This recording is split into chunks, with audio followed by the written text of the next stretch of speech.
which is really cool. Tell us about Lunar Gateway. What is Lunar Gateway? So Lunar Gateway is a new space station that will orbit the moon, and it's actually the one that will follow up on the ISS. So International Space Station, that stops in 2030. Okay. And then we'll have Lunar Gateway orbiting the moon, and with that we prepare to be Earth independent. Wow. So that means that we won't have many supplies from the Earth anymore to prepare for missions to Mars in the future. So what aspects of the Lunar Gateway have you looked at during your team project phase? I looked at closed loop systems. So how to recycle food, water, air as well. Oxygen, of course, is a big problem. And what are the challenges there? And how can you have a closed loop system? The challenges are mainly the resupply and that you have to get rid of the trash. Right. So, for example, with food or organic waste, we found that you can use it as a radiation shield. And then you just put the organic waste or any material you have left, you put around the spacecraft. And it turns out that organic materials even absorb the dangerous radiation better than, for example, a metal will do. I've heard like mushrooms are a good radiation shield as well. Yeah, true, exactly. Yeah. So mushroom diets for astronauts. Yeah. So were you aiming at a 100% recyclability of everything? That would, if you're dreaming, yes, that would be the goal. Yeah. But in practice, I think you can't achieve that. But the thing is, you only have to survive for 9 months. Well, it takes 9 months to get to Mars. And once you're on Mars, you can grow food again or do any other things to recycle and to get your resources from, also from the dust from Mars, of course. So it's mainly the trip to Mars that you are out of contact with Earth for that long time. Right. How long does it take for communication from, let's say, you on Mars to Earth? 8 minutes. 8 minutes. 8 minutes. And you also have to go back. So it makes it very difficult for Yeah. medical emergencies to get Indeed. feedback. Also depends on the position of the Earth. So if the Earth and Mars are close, it might be just 2 minutes. Is that 8 But if on they average, are or? on the other side of the sun, it can be up to 20 minutes, I think. Out of my head. I don't know the exact number, but it's very long.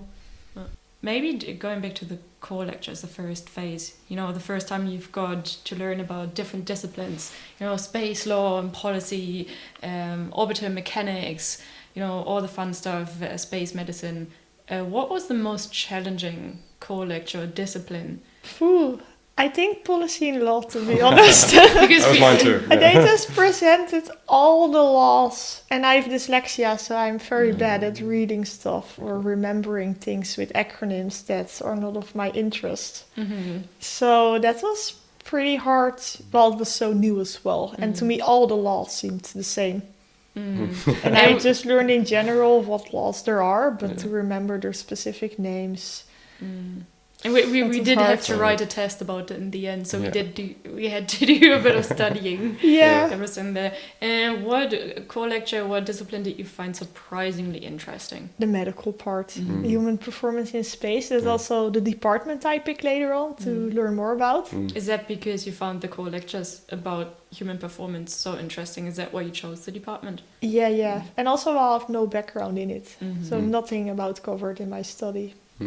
I even considered doing a double degree with biomedical engineering instead of robotics, what I'm doing now. I find medical part so interesting. Yeah, so what did you do in the department, human performance in space? We actually research human factors that play a role in collision avoidance. So I didn't know that once astronauts arrive, I mean, they always look super fit when you see them on TV, like they're super healthy people.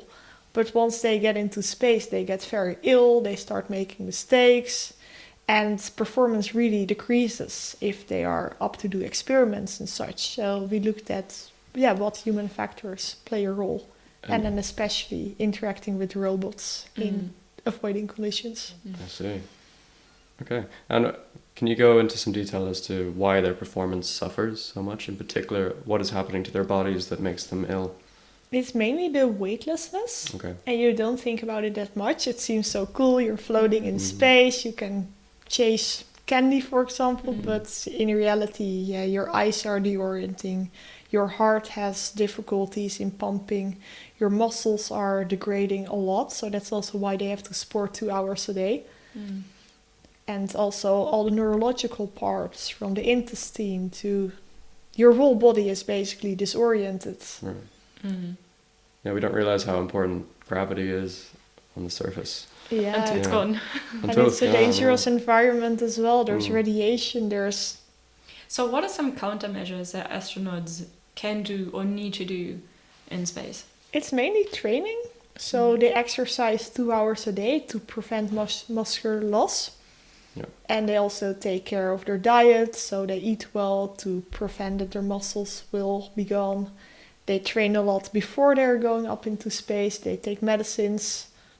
Mm. But there's not much you can do to cover it 100%. Mm. You'll always be worse back on Earth compared to when you're going into space. Mm.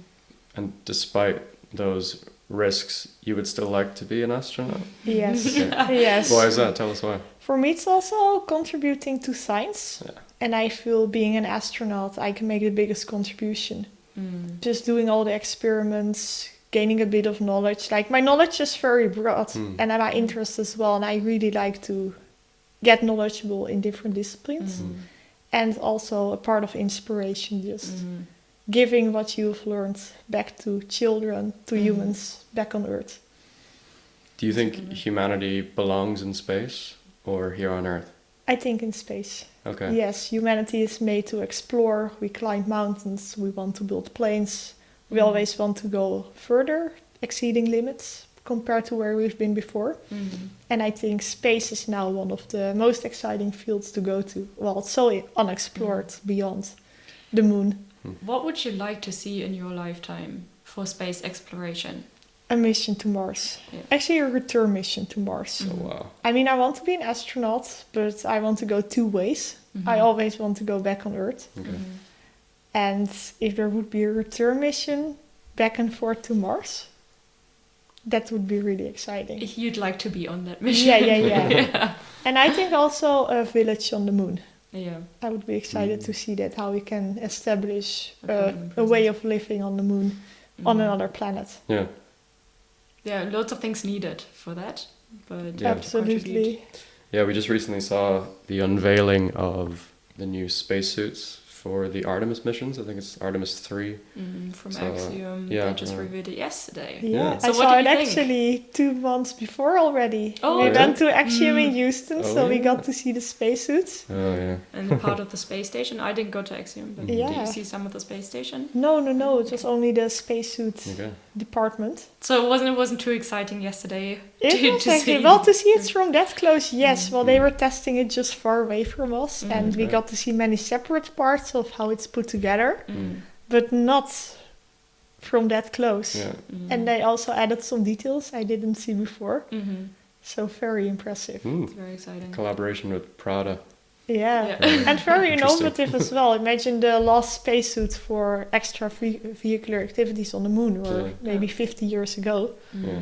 So I asked them, for example, well, did you improve? And they told me around the buttons that they never ever want to do that again, that they have buttons here Right. Okay. when astronauts fall on their belly. Oh, That's, yeah. Yeah. That was not very smart in Apollo. So where are the buttons now? Do they just don't need They them? just or integrated. they integrate them. Yeah. And yeah, these spacesuits are like a spaceship, right? They're not like clothes. Yeah. Yeah. Yeah, you can really live into it. It's like your own rocket protecting you from Yeah. everything. Yeah. They have their own systems. On space station, actually.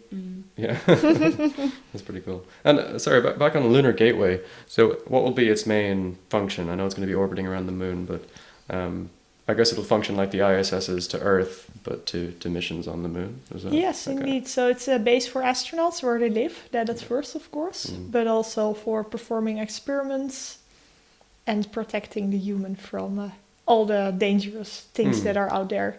How much space is there in, like, how many astronauts could fit into the Gateway? Out of my head, 4. Okay. It's At much the same smaller time. than the ISS as well. So in the ISS you could stand straight up. Mm.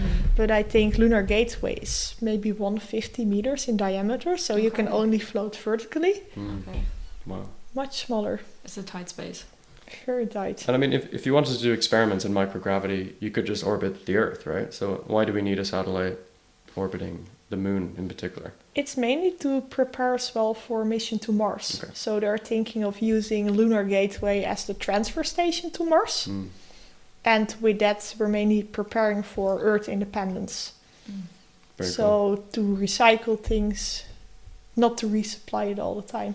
Yeah, getting out of Earth's gravity well is expensive. So if we're already up there, like the moon's gravity is less strong. Yeah, So, and the ISS is so close and already made to be resupplied. And Lunar Gateway is really made to be self-sufficient.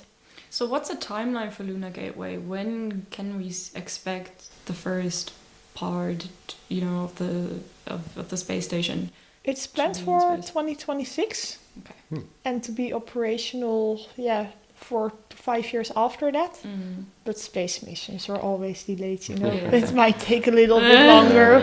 And it will be assembled in space, right? So Yes, it will be brought up assembled in Okay. in space. different parts. In different modules, yes.